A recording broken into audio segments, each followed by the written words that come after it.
Yo, what's going on, guys? My name is Simba, also known in-game as the Young Arrow from Bow. A lot of people from stream have been asking me to make a Marksman Hunter guide, so here we are. We've been grinding now for the past 2 seasons. We actually finished Shadowlands Season 3 as the highest rated Hunter NA at 3114, so I'm going to try to share with y'all the information that I've learned throughout my journey. So without further ado, let's get into it. All right, so first things first, let's just go over the talents. The first row, a lot of people ask Master Marks for Serpent Sting. They're pretty much the same. This whole first row is pretty negligible. They really don't really impact your overall damage too much. If you want some extra globals to press, you can press Serpent Sting into double wizard. Maybe you can get some more value out of it versus Master Marksman, where you can't really cast a lot of aims. People are poking in between pillars. You can get a lot of Serpent Sting uptime, but realistically this is less than 3 to 5% of your damage. I just play Master Marksman because there's a lot of stuff going on. I don't really care about the Serpent Sting globals. Second row, Careful Aim is actually just so insane. Some people play Explosive Shot. You can kind of do that as Necro, but it's just not worth it in my opinion. We can get more into that about the Covenants and other things later, but Careful Aim is just so insane. This is how you get pressure outside of your cooldowns. Just an insane talent. Like a casual aim shot on somebody full health, if it crits, it just absolutely chunks them. It makes the healer have to heal themselves, and it puts, you can get a lot of split pressure going this way, and it's just big damn. This is for sure a great talent. Third row here, I pretty much always play Camouflage. You never know when you can just sneak a quick feign camo or just a feign bandage into a camo later or something like that. Natural Mending could be good in some situations, but I actually just never play it. I play Camouflage every single time. You never know when a camo in the back pocket just could completely reset the game, and you could just completely get away. Here, Streamline, you don't really want to play the other two. This is just the highest value talent. Rapid Fire is huge, especially with the build that we're playing with our Legendary, which we'll get into in a little bit. Rapid Fire is big damn. Post haste, every time you disengage, you want to be able to remove yourself from movement impairing effects. Kiting and distance is very important as an Hunter. You don't really get too much value from the other two talents here. So post haste for sure. Double tap is your big damn. You don't really want to play Deadeye or lethal shots. It's not really for PvP. Double tap is absolutely insane. It buffs your rapid fire, your aim shot. Last row, Lock and Load. You can play volley. Some people play volley. I personally prefer Lock and Load, especially as the rapid fire build that I'm playing. The extra global of volley to proc your trick shots can be a little clunky at times. You don't really need it because the way your foresight works, you pretty much basically every 2 arcane shots you do, you get your trick shots anyways. And if you ever get a aim shot proc on the go, during your rapid fire, if you ever get aim shot proc, it can do big massive damage and just completely end the game just off a proc. You can kind of sit on this proc. Think about this proc, honestly. The way I use this proc, sometimes I'll sit on the proc like a Windwalker with a spinning crane kick proc. And if I have my go soon, I'll double tap rapid fire, and then at the end of the rapid fire you throw the aim shot, and it's just big massive damage. So I would recommend Lock and Load. Alright, let's get into the PvP talents. So Scattershot, you're gonna play this every single time. It's baseline talent. I wish it was baseline, so you could have other PvP talent slots, but that's a story for a different day. The amount of utility for this ability is just endless. You can use it defensively, offensively. You can use it to set up a go. You can use it to create distance. It's just never ending. It's a great ability. It DRs your trap though. You never really want to scatter for your trap unless it's on an R druid, and even then it's iffy. It's really nice to scatter off targ. Just endless utility. It's hard to really say. Next is, I always play Chimeral Sting. I play Chimeral Sting actually almost every game. I almost never play Rorschach. Rorschach really only is good into fire mages.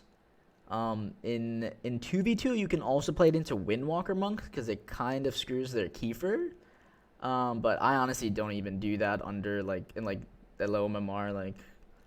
Rorschach never really saves you. It's not really a real button. The only thing it's really good for is to fire mage into RMP and rogue mage. You want to sack the bus. That's it. You never really want to play this into anything into anything other than a rogue mage, honestly. Chimeral Sting is just so crazy as MM because a lot of MMs don't play this for some reason. It always was weird to me because as MM like it's the freest cover for your big damage. Like your double tap is 1 minute, your arrow is 1 minute, right? So like if you can't get a CC, because like most of the time as MM you're not like pushing for CC, you're kiting and creating distance for yourself anyway. So being able to just like range silence the healer for 2 seconds, is really nice. Like you can chimeral, double tap, arrow, rapid fire, and like by the time the rapid fire hits, the healer's silent. So your rapid fire damage is covered in that aspect. So like it's not always the worst if you can't get a trap. You can just throw the chimeral and do big dam. And then thirdly is survival tactics. You pretty much got to play this every game, especially if you're playing surging shots. If you play Craven, you can drop survival tactics. Like let's say you're fighting like a warrior in 2v2. This talent is really, really nice. Consecutive concussion. You basically get ranged chains of ice. So yeah, it's a really cool talent. But most of the time you have to play survival tactics because obviously you need to be able to live. And when you play this build, you're pretty much a glass cannon. So like you need to be able to feign death and like stop some damage for 1.5 seconds and drop the magical dots off you, etc. Other random talents that you could pick, like this could be good into like Ellie Demo or like anything with dots like Ellie Af. But most of the time, these are the three I'm always playing: Scatter, Chimera, Survival Tactics. I almost never play Knock Trap just because you have a knock baseline in Bursting Shot. True Shot Mastery, it's kind of like an RBG talent, not really for the arena. Don't really need that. Sniper Shots, kind of like meme for like meme double hunter one shots, not really that much high value. Hunting Pack can be good, but you don't really have the room for it. Back to my original point, I wish Scatter Shot was baseline so you could sometimes play some other cool stuff. Trank Darts is really good into like Resto Druids, to keep their hot uptime low. And while Kingdom's not really relevant for MM since your pet's not really a big deal as MM anyways. So a lot of people also ask me about Kyrian versus Necro versus Venthyr for MM, and they're all really good. My personal favorite is Kyrian. Being able to shoot through walls as an MM hunter is really insane. You can set yourself up for your big damn go really cleanly because the biggest pitfall of MM is not being able to like get your damage off, right? Because it's very easy to see the damage coming. Like on double tap or true shot, you can just line, you can just get in capped, you can get disarmed. There's all these micro CCs that exist in the game that is very easy to shut down an MM hunter. But as Kyrian, you can get behind a pillar and then just throw the arrow, and then no one can touch you, and you're like they have to trade defensives for your damage. They can't rely on stopping the damage. They have to actually trade. So that's what I really love about Kyrian. Also, what's nice about Kyrian is that your double tap is 1 minute, your chimeral is 1 minute, and your arrow is 1 minute. So like you have all three of these things to pair together on your go. Necro is still really good. It's very nice. Same with Venthyr. Like Venthyr has the highest consistent damage. And Necro has like some nice little bursts with the chakrams and the explosive shot, and like having Fleshcraft for some extra tankiness, and like Fleshcrafting CC can be really nice for sure. But my personal preference is Kyrian, especially too in this meta. Like after the Craven nerf, like I play Rapid Fire Lego like almost every single game, and like it's nice to be able to like file Sepsis Bleed or an Incarn, Sickle of the Lion. The file is really nice as Kyrian too, but that's more of a secondary thing. The big thing for Kyrian is just the fact that you can literally just wall hack. It's kind of insane. I don't know why anybody would play anything else other than this, honestly. Because like when I first started playing Hunter, I played Venthyr in like the end of season 2, and I had so much fun with it, running around, getting kill shot procs. I was like stacking haste, doing big dam. Everything was like dying. Like it wasn't really about like the big go, but I feel like if you want consistent damage, you should play survival or BM. Like the fun part to me about MM is like the big 1 minute pop and being able to just send somebody to the absolute moon every 1 minute. So that's why I really like Kyrian. Necro, you still have pretty big ghosts too. Necro's like an in-between. Like Kyrian has the highest burst, Venthyr has the highest consistent damage, and then Necro's like a nice solid in between where you can do random stuff with your chakrams, get some consistent damage out, but you also could do big dam, pair it with a double tap. You know, chakrams is 45 seconds, so you don't necessarily always have to pair with your double tap. You could pair it with just a careful aim shot. You could pair it with a true shot. Like it's very flexible. It's a nice in-between. But my personal favorite by far, like on all three of my hunters, I just switched them all Kyrian like 4 or 5 months ago, and I just have not looked back. Expanding on that, stat prio, you really, as Kyrian, mastery is your #1 stat. You don't really want to have below 10% haste. My Orc Hunter has 20% mastery and 9% haste. And then when I made this hunter, I took a little bit of mastery and put a little bit more haste on, just like my legs and my boots. You can't really control the stats of the tier, so that's why I like the crits pretty high. But you want to put mastery on pretty much everything you can, as you see here. My armory links will be in the description below if you want to look at those more for my 2 hunters. But yeah, mastery is your #1 stat, increases just your baseline damage and your range actually, which is really cool. That's also why the Pelagos tree is really good. So just going into the soul binds, we use the Pelagos tree, enfeebled mark, into rejuvenating wind, brutal projectiles, resilience of the hunter, powerful precision, and ambuscade. And the Pelagos tree is nice because it increases your mastery by 315. So if you look at the tooltip actually for arrow, it's a 47-yard range, right? Then you drop the arrow, and then it becomes 49 because of the extra mastery. So if you stack a bunch of mastery, you could even get that to 50 and just be sniping people from a distance. So, Legendaries. Kraven got nerfed, but you still kind of have to play it into some things. Like particularly Assassin Rogues and Ferals. You just really need to be able to feign the bleeds. Kraven is so good because it just removes everything from you. It removes every debuff, so it's what makes hunters tanky. So when you play surging shots, you are kind of like a glass cannon, but you have a lot of other tools as a hunter to be able to kite and get away. That you can kind of get away with it into a lot of stuff. But for Assassin Rogues, Ferals, it's like you probably should almost always play Kraven. Spear Warriors, obviously, too, it's really nice to get out of Spear, but you kind of don't really know if they're going to be a Spear Warrior at the gates. Usually, if I see an Arms Warrior, I'll play Kraven, and if I see a Fury Warrior, I'll just take the 50-50, because most Fury Warriors are Necro, and most Arms Warriors are Kyrian, but obviously, they can be swapped, but I usually take the 50-50 if I see a Fury Warrior, and if he's Spear, you just try to find a different way to trade it, like with your teammates, see if they can help you on the Spear. It can also be really nice into Shadow Priest because when you feign without Kraven into a Shadow Priest, you get horrified by the Shadow Priest dot, this spell, and that can be really, really annoying.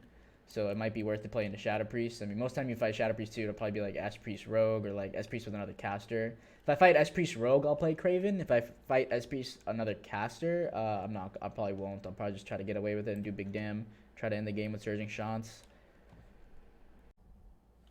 So a pretty common question I get is with your double tap, like do you want to rapid fire it or aim shot cast it? So when you play surging, it's pretty straightforward. You always want to rapid fire it.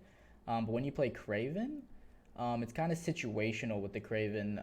If someone's above 70% HP because of the careful aim talent, you want to aim shot your double tap, and if they're below 70, you want to rapid fire it. But even if they're above 70, it can sometimes be situational as Kraven. If you know you can't get a full 2-second aim shot cast off, like if you know someone's going to come kill you, sometimes it's okay. You can just rapid fire and keep moving, and then maybe you have space for an aim shot after the go.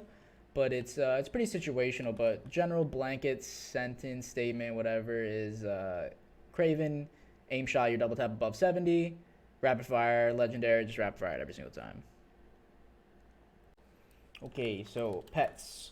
As MM, your pet really isn't that big a deal, especially since most games, like we talked about, you're not even going to play Ross. It's kind of just there as a freedom bot for you. So like most games, I honestly put it on passive and I keep it near me. But you do want to try to get like an undead raptor, because raptors do have mortal strike. So you can like tag and get the mortal strike on people with Savage Rend here. But your pet's really not that big a deal as MM, and most of the time you want to start the game actually without a pet because of the lone wolf buff. Like 99% of games, I always start without a pet just so I can try to get my first go with the lone wolf buff. It stacks up to 10%. So you basically get a free 10% extra dam on your first go before you need to get your pet out for the freedom. Also another type of pet you could play is like into like a sub rogue or something. If you want like an extra wall, you could play a bear, get survival of the fittest going, but that's more of like a survival hunter or BM hunter thing. I honestly never do that. Into rogue, I usually just start with no pet, and then I usually just get my pet out mid game for freedom. I usually just play undead raptor. Into rogue mage, I have this mechanical sheep pet called Tecton. It can't be shackled or like hard CC, like it can't be castable CC'd on by anything. And it's just nice. It's a good roar sack bot. I just keep it away. Like it doesn't have mortal strike or anything. It doesn't really do anything else. It's just like there, so they can't like. The only thing they can do to it is DB ring it. So that's when you like call it back and dodge it from the ring. But yeah, it can't be shackled like the undead raptor can. And it can't be sheeped. Obviously, it can't be hibernated. It can't get CC'd at all because it's a mechanical pet. So I usually play that into RMP, but that's like a very min-maxy, like very specific matchup where I don't really play that. In most games, I just play the young sack for more here. Just a casual undead raptor, nothing too fancy. Mortal Strike and freedom. That's all you really need. The freedom is the biggest thing. Mortal Strike's kind of whatever. As far as macros go, I don't really have anything too crazy. You do want to cancel turtle in case you ever want to like turtle CC and then instantly cancel it. I put that into my aim shot. Most of my macros are pretty straightforward, like focus kick, focus chimeral, focus rapid fire. Sometimes you want to catch people slipping. Focus purge. You want to have 2 freedoms, one for your healer, one for your teammate, like your other DPS that you're playing with. Focus scare beast to catch those druids slipping. Focus scatter, pretty straightforward. Focus slow, pretty straightforward. I actually have a cancel aura trick shots built into my mount bind in case like I don't want to break CC. Like if this guy's right next to me, I don't want to break this trap and I have trick shots up, I'll just press my mount bind and it'll cancel, and then this aim shot won't break it. But the thing you have to be careful with that is sometimes like, so 3 arcane shots here, trick shots, I can cancel it, and this aim shot will generate another trick shots though, and it'll bounce and break the trap. So there's nothing you can really do about that at that point, but it's still nice to just have a like, decent handle on it if you just want to try, you know, try to not break your CC. If you have a game-winning trap or something, don't cast aim, just cancel and do the rapid fire. Yep. So yeah, so that's pretty much it. The biggest thing that I see most hunters doing is they try to run in and just do big damn right as the game starts. Like they'll try to like throw the arrow right away and do whatever. But I think the biggest tip I can give for all you young hunters out there is just try to get distance and like create space for yourself to operate first and then try to do damage. Don't just like run in and press every button right away. Like true shots a really nice bait cooldown. Like a lot of times when I do 2v2, like viewer 2v2 and like carries and stuff, I'll run in, like I'll true shot, press my immune trinket so I can't be peeled, and like I'll do like a big aims, I'll force stuff, and then I'll run away, I'll force a couple cooldowns, and then I'll see what I can like execute with the double tap rapid fire rezo go, right? That's like your big execute, that's like your win condition is like the big arrow go. So try to play around that, try to use the toolkit like your scatter shot, your slow traps, your knocks. Try to just figure out how to create distance for yourself, and then once you have space to operate, then try to drop the arrow and do that instead of just running in and dropping the arrow and getting peeled, because I think that can be very frustrating for a lot of new hunters. You see all these big damage clips and then you want to get in there and do big damn, but then you get in there and you just get disarmed because like you're just running in and trying to do the first go.